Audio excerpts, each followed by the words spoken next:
Day 1 पर आपने शुरुआत की, डे 2 पर आप रुके नहीं और डे 3 पर आप बाकी लोगों से अलग होना शुरू हो चुके हैं। Hello everyone, welcome to geography 1000 question series day 3। अब ये सिर्फ एक सीरीज नहीं रही है, ये अब हैबिट बनना शुरू हो चुकी है। ज्योग्राफी में मास्टरी शॉर्टकट से नहीं आती, बल्कि रिपीटेड एक्सपोजर से सेम कॉन्सेप्ट को बार बार समझने से आती है। तो चलिए आज हम वही करेंगे, थोड़ा और क्लैरिटी और थोड़ा और डेप्थ के साथ, ताकि एग्जाम में कंफ्यूजन की जगह कॉन्फिडेंस हो। तो चलिए डे 3 की शुरुआत करते हैं प्रश्न नंबर 1 के साथ।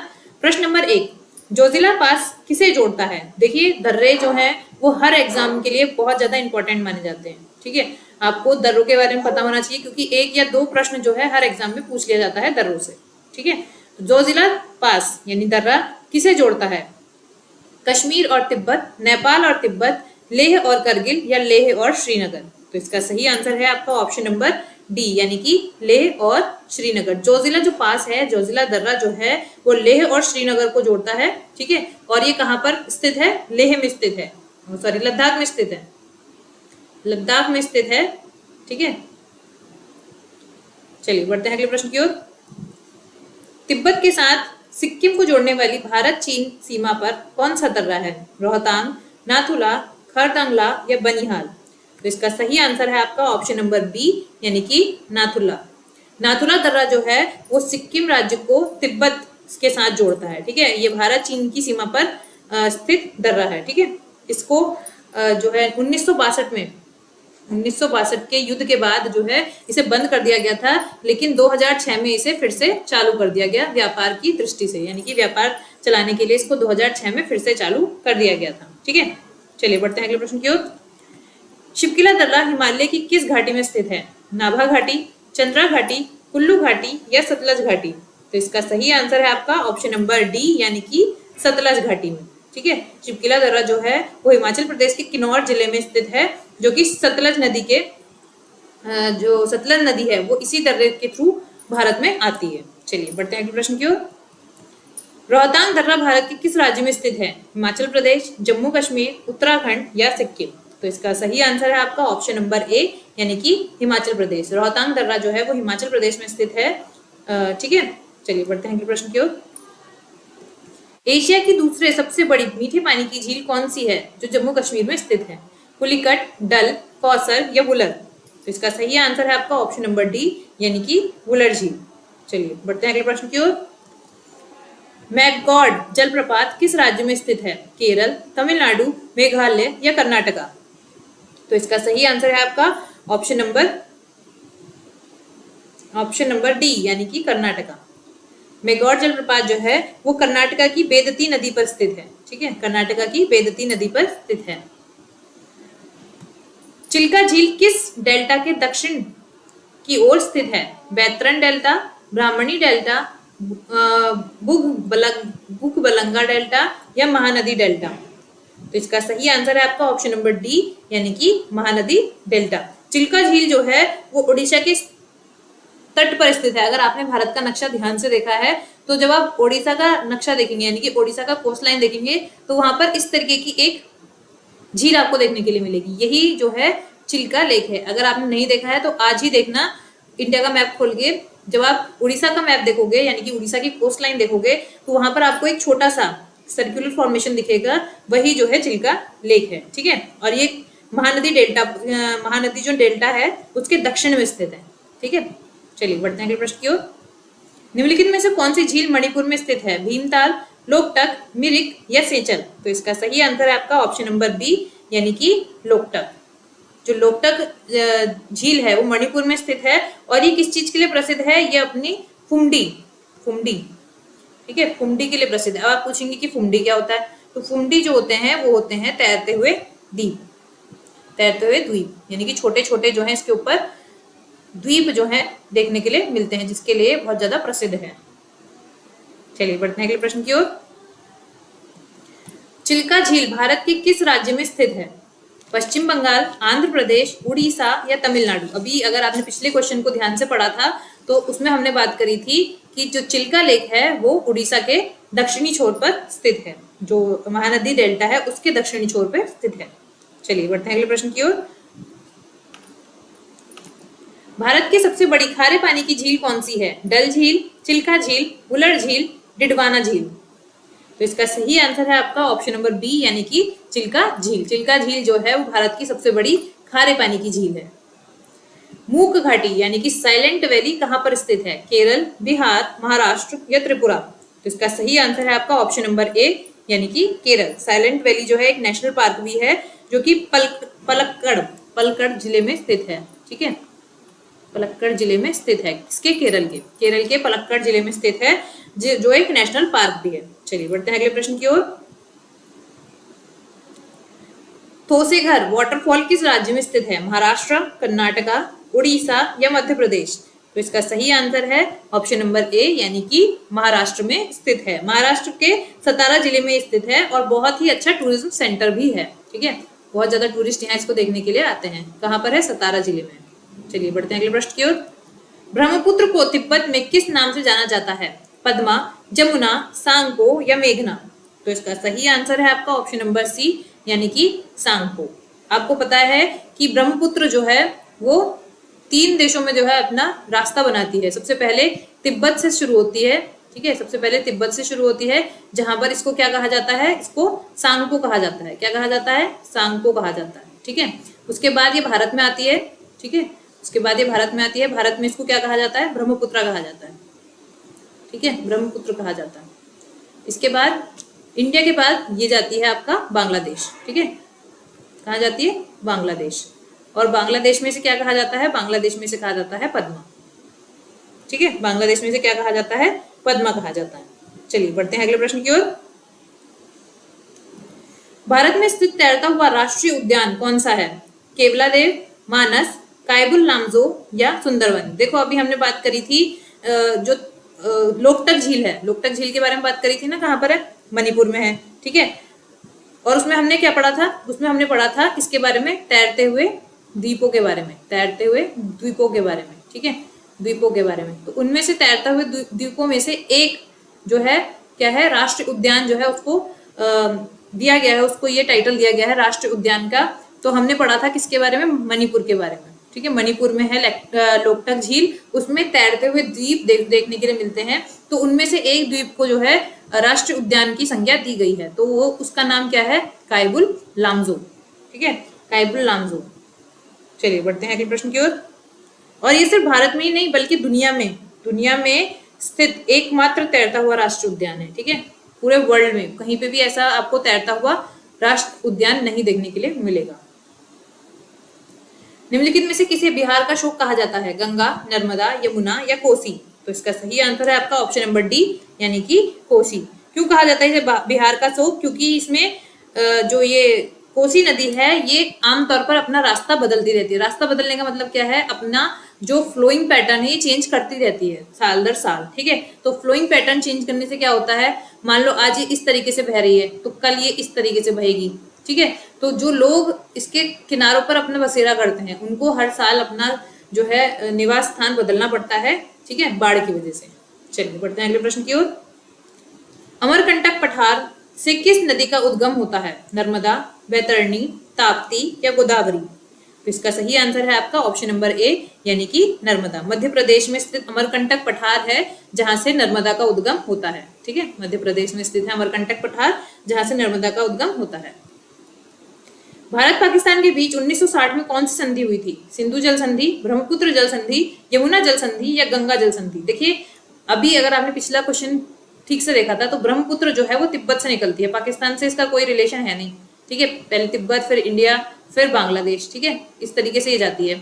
तो ये तो ऑप्शन कट हो जाता है। गंगा जो है पाकिस्तान में नहीं बहती और ना ही यमुना पाकिस्तान में बहती है। तो कौन सी संधि हुई थी? सिंधु जल संधि हुई थी। ठीक है, भारत की सबसे लंबी नदी कौन सी है? ब्रह्मपुत्र, गोदावरी, यमुना या गंगा। सभी को पता है गंगा जो है भारत की सबसे लंबी नदी है जिसकी लंबाई 2525 किलोमीटर है। ठीक है, चलिए बढ़ते हैं अगले प्रश्न की ओर। गंडक नदी किस नदी प्रणाली से संबंधित है? सिंधु, गंगा, ब्रह्मपुत्र या गोदावरी। तो इसका सही आंसर क्या है? इसका सही आंसर है आपका ऑप्शन नंबर बी, यानी कि गंगा। जो गंडक नदी है वो गंगा की एक इंपॉर्टेंट सहायक नदी मानी जाती है जो कि नेपाल हिमालय से निकलती है। कहाँ से निकलती है? नेपाल के हिमालय से निकलती है। नेपाल हिमालय से निकलती है। चलिए, निम्नलिखित में से किस नदी को बंगाल का शोक कहा जाता है? कोसी, महानदी, दामोदर या गोदावरी? देखिए कंफ्यूज नहीं होना है, पहले वाला क्वेश्चन हमने पढ़ा था बिहार का शोक, और ये वाला क्वेश्चन क्या है? बंगाल का शोक। तो इसका सही आंसर है आपका ऑप्शन नंबर सी, यानी कि दामोदर नदी जो है उसे बंगाल का शोक कहा जाता है, क्योंकि इसमें आने वाली जो तबाही सॉरी इसमें आने वाली जो बाढ़ होती है उससे काफी ज्यादा मात्रा में जन और धन यानी कि प्रॉपर्टीज का भी नुकसान होता है और ह्यूमन लाइफ का भी बहुत ज्यादा नुकसान होता है। विश्व का सबसे बड़ा नदी द्वीप माजुली कहाँ स्थित है? मध्य प्रदेश, गोवा, असम या केरल? तो इसका सही आंसर है आपका ऑप्शन नंबर सी, यानी कि असम। कई बार पूछा जा चुका है ये क्वेश्चन कि माजुली जो द्वीप है वो कहाँ पर स्थित है। ठीक है, तो ये नेपाल में स्थित है। चलिए बढ़ते हैं अगले प्रश्न की ओर। काली और तीस्ता नदी के बीच के हिमालय को क्या कहा जाता है? पंजाब हिमालय, असम हिमालय, कुमाऊं हिमालय या नेपाल हिमालय? तो इसका सही आंसर है आपका ऑप्शन नंबर डी, यानी कि नेपाल हिमालय। चलिए बढ़ते हैं अगले प्रश्न की ओर। भागीरथी और अलकनंदा कहाँ मिलकर गंगा बनाती हैं? कर्णप्रयाग, देवप्रयाग, रुद्रप्रयाग या गंगोत्री? तो इसका सही आंसर है आपका ऑप्शन नंबर बी, यानी कि देवप्रयाग। उत्तराखंड के देवप्रयाग में जो भागीरथी है और अलकनंदा नदी का जो संगम है, यानी कि एक तरफ से भागीरथी आती है और एक तरफ से अलकनंदा आती है और वो दोनों मिलकर क्या बना देती हैं? गंगा बनाती हैं। ठीक है, तो ये संगम जो होता है, ये संगम जो है यहाँ पे, ये संगम कहलाता है आपका देवप्रयाग। ठीक है, ये संगम क्या कहलाता है आपका? देवप्रयाग कहलाता है। इस तरीके से 5 प्रयाग होते हैं, उनके नाम आप कमेंट बॉक्स में लिखेंगे कि कौन कौन से 5 प्रयाग हैं और वो प्रयाग क्यों रखे गए हैं नाम, मतलब कौन कौन सी नदी वहां पर आके मिलती है। जैसे यहाँ पर भागीरथी और अलकनंदा मिल रही हैं तो यहाँ पर गंगा बन रही है, और जहां मिल रही है उसे बोला है देवप्रयाग। इसी तरीके से 5 प्रयाग हैं, उन 5 प्रयागों के नाम आप कमेंट बॉक्स में लिखेंगे। गोदावरी नदी महाराष्ट्र के किस जिले से निकलती है? कोल्हापुर, नासिक, सांगली या सोलापुर? तो इसका सही आंसर है आपका ऑप्शन नंबर बी, यानी कि नासिक। इसका सही आंसर क्या है? नासिक। चलिए बढ़ते हैं अगले प्रश्न की ओर। कौन सी नदियां हिमालय नदी तंत्र का भाग हैं? कावेरी और गंगा, गंगा और ब्रह्मपुत्र, ब्रह्मपुत्र और गोदावरी, गंगा और गोदावरी? अगर आपने ठीक ढंग से ज्योग्राफी की पढ़ाई करी है तो आपको पता होगा कि कावेरी नदी जो है वो दक्षिण भारत की नदी है। ठीक है, दक्षिण भारत की नदी है। ठीक है, और गोदावरी भी आपकी दक्षिण भारत की नदी है। ठीक है, तो दक्षिण भारत की नदी है तो इनका तो जो है हिमालय से कोई रिलेशन है नहीं, तो ये कट और ये कट। तो सही आंसर क्या हो जाता है आपका? ऑप्शन नंबर बी, यानी कि गंगा और ब्रह्मपुत्र दोनों ही नदियां जो हैं वो हिमालय नदी तंत्र का भाग है। कौन सी नदी खंबात की खाड़ी में नहीं गिरती है? सही से पढ़ना है, नहीं गिरती है पूछ रहा है। माही, साबरमती, कोयना या तापी? तो इसका सही आंसर है आपका ऑप्शन नंबर सी, यानी कि कोयना। ठीक है, कोयना जो है वो कृष्णा नदी की सहायक नदी है। ठीक है, कृष्णा नदी की सहायक नदी है और ये जो है खंबात की खाड़ी में नहीं गिरती। चलिए बढ़ते हैं अगले प्रश्न की ओर। पश्चिम की ओर बहने वाली दूसरी सबसे बड़ी नदी कौन सी है? देखो अगर आपने ध्यान दिया है तो ये हमारा भारत है और ज्यादातर नदियां जो है वो किस तरफ गिरती हैं? पश्चिम में, यानी कि बे ऑफ बंगाल में जाके गिरती हैं। ये अरेबियन सी है आपका, यानी कि अरब सागर। तो वो पूछ रहा है कि पश्चिम की ओर बहने वाली दूसरी सबसे बड़ी नदी कौन सी है? तो बे ऑफ बंगाल में गिरने वाली सबसे बड़ी दूसरी नदी कौन सी है? नर्मदा, तापी, पश्चिम की ओर पूछ रहा है ना, अरब सागर में गिरने वाली सबसे बड़ी दूसरी नदी कौन सी है पूछ रहा है। नर्मदा, तापी, साबरमती या कोयना? तो इसका सही आंसर है आपका ऑप्शन नंबर बी, यानी कि तापी। तापी जो है वो पश्चिम की ओर बहने वाली दूसरी सबसे बड़ी नदी है, लेकिन पहली सबसे बड़ी नदी कौन सी है? नर्मदा। ठीक है, सबसे पहले जो है अरब सागर में सबसे बड़ी नदी गिरने वाली कौन सी है? नर्मदा, उसके बाद है तापी। किस नदी को उत्तर पिनाकिनी के नाम से जाना जाता है? कावेरी, ब्राह्मणी, वैगई या पेन्नार? तो इसका सही आंसर है आपका ऑप्शन नंबर डी, यानी कि पेन्नार। पेन्नार नदी जो है उसे दक्षिण भारत में उत्तर पिनाकिनी के नाम से भी जाना जाता है। ये एक दक्षिण भारत की नदी है। ठीक है, साउथ इंडियन, यानी कि साउथ इंडिया में बहती है। चलिए बढ़ते हैं अगले प्रश्न की ओर। निम्नलिखित में से कौन सी नदी यमुना से नहीं मिलती? केन, सोन, बेतवा या चंबल? तो इसका सही आंसर है आपका ऑप्शन नंबर बी, यानी कि सोन। देखो केन, बेतवा और चंबल जो हैं वो तो यमुना की सहायक नदियां हैं, लेकिन जो सोन है वो सीधे जाकर किस में मिलती है, ये गंगा नदी में मिलती है। ठीक है, चलिए बढ़ते हैं अगले प्रश्न की ओर। नर्मदा के अतिरिक्त कौन सी नदी अमरकंटक से निकलती है? बेतवा, ताप्ती, महानदी या सोन? तो इसका सही आंसर है आपका ऑप्शन नंबर डी, यानी कि सोन। ठीक है, नर्मदा के अलावा अमरकंटक की जो पहाड़ियां हैं उससे कौन सी नदी निकलती है? सोन निकलती है, और सीधा कहाँ जाके मिलती है? गंगा से मिलती है। काबिनी, हेमवती और अमरावती किसकी सहायक नदियां हैं? महानदी, कृष्णा, कावेरी या गोदावरी? तो इसका सही आंसर है आपका ऑप्शन नंबर सी, यानी कि कावेरी। कामिनी, हेमवती और अमरावती जो है कावेरी नदी की सहायक नदियां हैं। चलिए बढ़ते हैं अगले प्रश्न की ओर। वह नदी कौन सी है जिसका उद्गम भारत में नहीं है? चिनाब, व्यास, रावी, चिनाब, व्यास, सतलज या रावी? तो इसका सही आंसर है आपका ऑप्शन नंबर सी, यानी कि सतलज। यार 325 कहाँ है?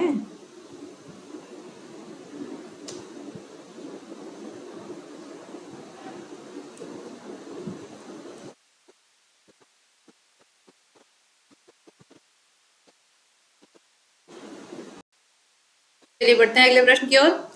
वह नदी कौन सी है जिसका उद्गम भारत में नहीं है? ऑप्शन है आपके पास चिनाब, व्यास, सतलज या रावी? तो इसका सही आंसर है आपका ऑप्शन नंबर सी, यानी कि सतलज। सतलज नदी का जो उद्गम है वो तिब्बत के मानसरोवर, तिब्बत में जो मानसरोवर है उसके निकट राकस ताल से होता है। ठीक है, मानसरोवर के राकस ताल, ठीक है, राकस ताल से, राक्षस ताल से होता है। चलिए बढ़ते हैं अगले प्रश्न की ओर। प्रश्न 326, दक्षिण भारत की सबसे छोटी नदी कौन सी है? कावेरी, कृष्णा, नर्मदा या सोन? तो इसका सही आंसर है आपका ऑप्शन नंबर डी, यानी कि सोन। ठीक है, चलिए बढ़ते हैं अगले प्रश्न की ओर। भारत का रूर किस नदी बेसिन को कहा जाता है? तो इसका ऑप्शन है आपके पास दामोदर, हुगली, गोदावरी या स्वर्णरेखा? ऑप्शन ए जो है आपका इसका करेक्ट हो जाता है, यानी कि दामोदर। ठीक है, क्योंकि खनिज संसाधनों की प्रचुर मात्रा जो है दामोदर नदी के आसपास आपको देखने के लिए मिलती है, इसीलिए इसे भारत का रूर कहा जाता है। चलिए बढ़ते हैं अगले प्रश्न की ओर। कौन सी नदी थार रेगिस्तान से होकर बहती है? सावित्री, मूठा, लूनी या गिरना? तो इसका सही आंसर है आपका ऑप्शन नंबर सी, यानी कि लूनी। लूनी नदी जो है वो राजस्थान के जो थार डेजर्ट है उसकी सबसे इंपॉर्टेंट नदी मानी जाती है। ठीक है, और ये नदी जो है कच्छ, गल्फ ऑफ कच्छ आपने सुना होगा, गल्फ ऑफ कच्छ में जाकर कहीं लुप्त हो जाती है। ठीक है, चलिए बढ़ते हैं अगले प्रश्न की ओर। उत्तर प्रदेश के त्रिवेणी संगम किन राज्यों का मिलन स्थल है? देखिए, अगर आपने उत्तर प्रदेश के क्वेश्चंस नहीं पढ़े हैं, उत्तर प्रदेश का ड्रेनेज सिस्टम आपने नहीं पढ़ा है, तो हमारे चैनल में उत्तर प्रदेश की सीरीज जो है वो पढ़िए, आप जाके देख सकते हैं। और अगर आपने पढ़ लिया है तो वहां से आप रिवीजन कर सकते हैं, बहुत अच्छे से रिवीजन कराया हुआ है, आप जाकर देखिए और अपना फीडबैक जरूर दीजिएगा। चलिए, ऑप्शन है आपके पास गंगा, यमुना, नर्मदा, गंगा, यमुना, सरस्वती, गंगा, यमुना, ताप्ती या गंगा, यमुना, सिंधु? तो इसका सही आंसर है आपका ऑप्शन नंबर बी, यानी कि गंगा, यमुना और सरस्वती। और इन तीनों का संगम कहाँ पर होता है? इन तीनों का संगम होता है आपका प्रयागराज में। ठीक है, जहां पर कुंभ भी लगता है, आप सभी को पता है ना, प्रयागराज में। ठीक है, इन सभी का संगम कहाँ पर होता है? प्रयागराज में। चलिए बढ़ते हैं अगले प्रश्न की ओर। 2900 किलोमीटर लंबी नदी जो तिब्बत में सांगपो कहलाती है कौन सी है? गंगा, सिंधु, ब्रह्मपुत्र या नर्मदा? अभी हमने पिछले क्वेश्चन में पढ़ा था कि तिब्बत में सांगपो किसे कहा जाता है? ब्रह्मपुत्र को कहा जाता है। और वहीं ब्रह्मपुत्र को सांगपो को भारत में ब्रह्मपुत्र और बांग्लादेश में पद्मा कहा जाता है। निम्नलिखित में से किस नदी का समागम अरब सागर में है? नर्मदा, गोदावरी, कृष्णा या कावेरी? तो इसका सही आंसर है आपका ऑप्शन नंबर ए, यानी कि नर्मदा, क्योंकि गोदावरी, कावेरी और कृष्णा तीनों ही नदियां जो है बे ऑफ बंगाल यानी कि बंगाल की खाड़ी में जाके गिरती हैं, लेकिन नर्मदा नदी जो है वो अरब सागर में गिरती है। ठीक है, अरब सागर में गिरती है। कौन सी नदी भारत में पश्चिम दिशा में नहीं बहती है? नर्मदा, साबरमती, लूनी, कृष्णा? तो पूछ रहा है पश्चिम दिशा में नहीं बहती है। देखो, नर्मदा तो बहती है, ठीक है, नर्मदा तो बहती है, साबरमती भी बहती है और लूनी भी बहती है, लेकिन कृष्णा नहीं बहती। तो इसका सही आंसर क्या हो जाता है? कृष्णा। कृष्णा जो है वो बे ऑफ बंगाल में जाके गिरती है। मानसरोवर झील के निकट किन 3 नदियों का स्रोत है? ब्रह्मपुत्र, यमुना, सतलज, ब्रह्मपुत्र, सतलज, सिंधु, ब्रह्मपुत्र, यमुना, सिंधु, झेलम, यमुना या सतलज। तो इसका सही आंसर है आपका ऑप्शन नंबर बी, यानी कि ब्रह्मपुत्र, सतलज और सिंधु। तीनों नदी जो है वो तिब्बत के मानसरोवर झील से उद्गम इनका होता है। दक्षिण भारत की नदियां कैसे अपवाह तंत्र रखती हैं? अरीय, खंडित, वृक्षनुमा या जालीदार। अगर आपने ड्रेनेज सिस्टम के बारे में नहीं पढ़ा है तो आप हमारी प्लेलिस्ट में जाके उसको देख सकते हैं। ठीक है, चलिए, तो इसका सही आंसर है आपका ऑप्शन नंबर सी, यानी कि वृक्षनुमा। दक्षिण भारत की जो नदियां हैं वो वृक्षनुमा अपवाह तंत्र को फॉलो करती हैं। नदी के प्रवाह को मापने के लिए किसका उपयोग होता है? Beaufort scale, cusec, Richter scale या एनीमोमीटर। तो इसका सही आंसर है आपका ऑप्शन नंबर बी, यानी कि क्यूसेक। क्यूसेक का इस्तेमाल किया जाता है पानी के प्रवाह को मेजर करने के लिए। गोदावरी नदी महाराष्ट्र के किस जिले से निकलती है? सतारा, औरंगाबाद, जलगांव या नासिक। तो इसका सही आंसर है आपका ऑप्शन नंबर डी, यानी कि नासिक। चलिए, तिब्बत में ब्रह्मपुत्र नदी को क्या कहा जाता है? दोबारा से आ गया है क्वेश्चन, तो इसका सही आंसर है आपका ऑप्शन नंबर ए, यानी कि सांगपो। सलाल परियोजना किस नदी पर स्थित है? चिनाब, झेलम, रावी या सतलज। तो इसका सही आंसर है आपका ऑप्शन नंबर ए, यानी कि चिनाब। सलाल परियोजना जो है वो चिनाब नदी पर स्थित है, जो कि कहाँ स्थित है? जम्मू कश्मीर में स्थित है। ठीक है। पंचेत हिल बांध का निर्माण किस नदी पर किया गया है? दामोदर, महानदी, कृष्णा या लूनी। तो इसका सही आंसर है आपका ऑप्शन नंबर ए, यानी कि दामोदर नदी पर किया गया है। और ये जो बांध है वो कौन से जिले में कौन से राज्य में स्थित है? तो झारखंड राज्य में स्थित है। ठीक है, झारखंड राज्य में स्थित है। किस नदी को बिहार का शोक कहा जाता है? रिपीटेड क्वेश्चन है, तो ऑप्शन नंबर ए, दामोदर नदी को जो है बिहार का ऑप्शन नंबर डी, यानी कि कोसी नदी को जो है बिहार का शोक कहा जाता है। कोसी नदी को बिहार का शोक कहा जाता है। और दामोदर नदी को किसका शोक कहा जाता है? बंगाल का शोक कहा जाता है। ठीक है, बंगाल का शोक कहा जाता है। पौंग बांध किस राज्य में व्यास नदी पर बनाया गया है? हिमाचल प्रदेश, मध्य प्रदेश, उत्तर प्रदेश या बिहार। तो देखो, इसको तो हम डायरेक्ट ही समझ सकते हैं कि व्यास नदी जो है वो ना ही मध्य प्रदेश में बहती है, ना ही उत्तर प्रदेश में और ना ही बिहार में, तो हिमाचल प्रदेश में। चलिए बढ़ते हैं अगले प्रश्न की ओर। दुलहस्ती परियोजना किस नदी पर स्थित है? चिनाब नदी, गोदावरी नदी, गंगा नदी या नर्मदा नदी। तो इसका सही आंसर है आपका ऑप्शन नंबर ए, यानी कि चिनाब नदी। चलिए बढ़ते हैं अगले प्रश्न की ओर। नागार्जुन सागर बांध किस नदी पर स्थित है? कई बार क्वेश्चन पूछा गया है ये वाला। गोदावरी, कृष्णा, गंगा या कावेरी। तो इसका सही आंसर है आपका ऑप्शन नंबर बी, यानी कि कृष्णा नदी पर जो है नागार्जुन सागर बांध जो है बनाया गया है। और ये कहाँ पर स्थित है? ये बांध जो है तेलंगाना और आंध्र प्रदेश की सीमा पर स्थित है। तेलंगाना और आंध्र प्रदेश। ठीक है, तेलंगाना और आंध्र प्रदेश की सीमा पर स्थित है। उकाई बांध भारत के किस राज्य में स्थित है? गुजरात, तेलंगाना, उड़ीसा या महाराष्ट्र। तो इसका सही आंसर है आपका ऑप्शन नंबर ए, यानी कि गुजरात। ठीक है, और ये किस नदी पर बनाया गया है? ये बनाया गया है ताप्ती नदी पर। ठीक है, ताप्ती नदी पर इस बांध को बनाया गया है। प्रसिद्ध कल्लनई बांध यानी कि ग्रैंड एनीकट कहाँ स्थित है? मदुरई, तिरुचिरापल्ली या इरोड, कोयम्बटूर। तो इसका सही आंसर है आपका ऑप्शन नंबर बी, यानी कि तिरुचिरापल्ली में जो है ये बांध स्थित है। और ये बांध जो है दुनिया के सबसे पुराने बांधों में से एक है। ठीक है, भाखड़ा बांध किस नदी पर बना हुआ है? चिनाब, ताप्ती, सतलज या रावी। तो इसका सही आंसर है आपका ऑप्शन नंबर सी, यानी कि सतलज नदी पर स्थित है। भारत का सबसे लंबा बांध कौन सा है? भाखड़ा नागल, रिहन, हीराकुंड या नागार्जुन। तो इसका सही आंसर है आपका ऑप्शन नंबर सी, यानी कि हीराकुंड, जो कि उड़ीसा में महानदी जो है उस पर बनाया गया है। ठीक है, महानदी। चलिए, कुडनकुलम परियोजना किस राज्य में स्थित है? कर्नाटक, तमिलनाडु, तेलंगाना या केरल। तो इसका सही आंसर है आपका ऑप्शन नंबर बी, यानी कि तमिलनाडु। ये एक परमाणु ऊर्जा संयंत्रण जो है योजना है, जो कि तमिलनाडु के तिरुनेलवेली जिले में स्थित है। ठीक है, तो ये आज की क्लास का लास्ट क्वेश्चन था। आपको अपनी कंसिस्टेंसी को ऐसे ही बनाए रखना है। और हमने जो है अपनी कंसिस्टेंसी को खोना नहीं है। अब आप उस स्टेज पर आ चुके हैं जहां पर ज्यादातर लोग अपनी जो है मेहनत को ड्रॉप कर जाते हैं, ठीक है। तो अब आप यहाँ तक पहुंच गए हैं।